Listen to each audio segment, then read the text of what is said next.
Trump ने एक और दावा किया कि अगर ईरान ने समझौता नहीं किया तो उसे तबाह कर देंगे। ट्रंप ने चेतावनी दी कि अगर समझौता नहीं हुआ तो अमेरिका ईरान को स्टोन एज यानी पाषाण काल में भेज देगा।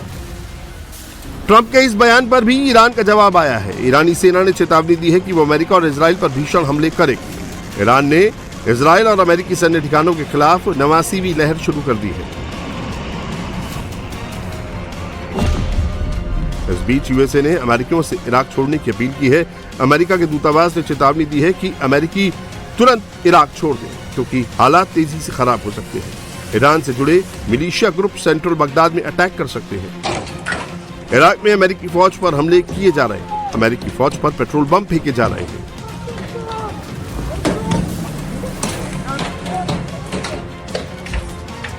ईरान समर्थित मिलिशिया पहले भी इराक में अमेरिकी ठिकानों, दूतावास और दूसरे ठिकानों को निशाना बना चुके हैं और अब नए हमलों का खतरा फिर से बढ़ गया है।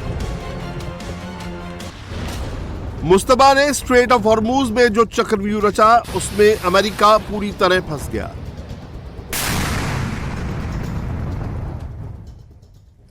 जो ट्रंप पिछले 32 दिनों से स्ट्रेट ऑफ हॉर्मूज को खुलवाने का दावा कर रहे थे, उन्होंने अब सरेंडर कर दिया।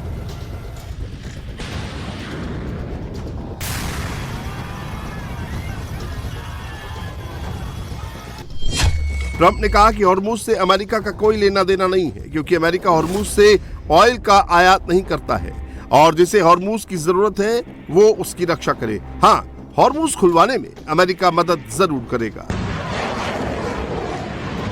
दरअसल स्ट्रेट ऑफ हॉर्मूज पर ईरानी फोर्स का कब्जा है। ईरान अब इस रूट पर चुंगी वसूल रहा है। जो बिना परमिशन हॉर्मूज पार करने की कोशिश कर रहा है उस टैंकर को IRGC उड़ा रहा है।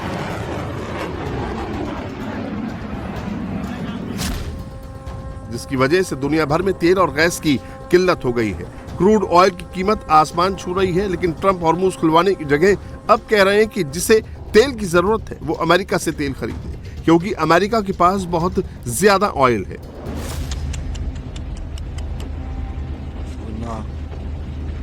The United States imports almost no oil through the Hormuz Strait and won't be taking any in the future. We don't need it. We haven't needed it and we don't need it. The countries of the world that do receive oil through the Hormuz Strait must take care of that passage. They must cherish it. They must grab it and cherish it. They can do it easily. We will be helpful, but they should take the lead in protecting the oil that they so desperately depend on. So to those countries that can't get fuel, many of which refuse to get involved in the decapitation of Iran, we had to do it ourselves. I have a suggestion. Number one, buy oil from the United States of America. We have plenty. We have so much. And number two, build up some delayed courage. Should have done it before. Should have done it with us, as we asked. Go to the strait and just take it. Protect it. Use it for yourselves. Iran has been essentially decimated. The hard part is done, so it should be easy. Straight of Hormuz पर Trump के surrender के बाद अब Britain आगे आया है। Hormuz को खोलने के लिए ब्रिटेन ने अब प्रयास शुरू कर दिया है।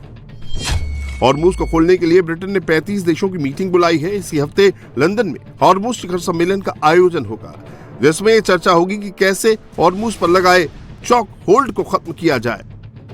ये ईरान की ओर से हॉर्मूज पर लगाए गए चॉक होल्ड को खत्म करने के लिए दुनिया की बड़ी ताकतों की पहली गोलबंदी है। हालांकि ब्रिटेन के प्रधानमंत्री कीर स्टारमर ने साफ कहा कि उनका देश ईरान, अमेरिका और इजराइल के बीच चल रही जंग में सीधे शामिल नहीं होगा।